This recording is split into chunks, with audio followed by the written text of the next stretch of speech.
We've talked about this many times before, but we have had some significant developments since we last spoke. Let's talk about what's happening on the trade front, what happened on Friday with the US and China, and of course what may or may not happen next. Have you got your head around it yet? How are you treating this situation? Is it a trade war in your view? Oriel, I think it definitely is a trade war, and for those people who suggest that it isn't a trade war, I'm not quite sure what a trade war would actually look like.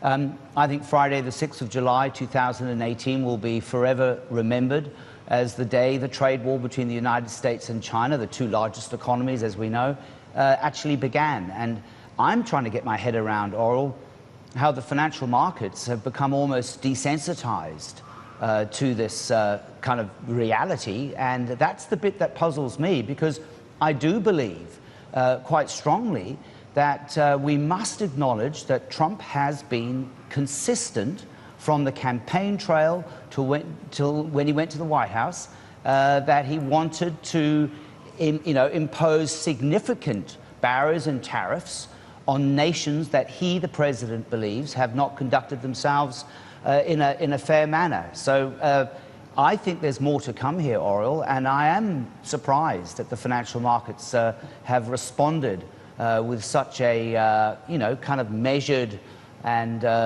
let's not worry about anything kind of response. Jonathan, I think, the point that Martin ended on there, which is bringing in all of the other countries and the economies that are going to be impacted by this trade war, is a significant issue. I mean, countries like Singapore, Malaysia, in fact, any countries, Vietnam, that are involved in these supply chains and even purely impacted by confidence are going to see an impact on growth. Absolutely. Those are the two critical variables, are they not? I mean, we have, the complexity of the global supply chains are well established.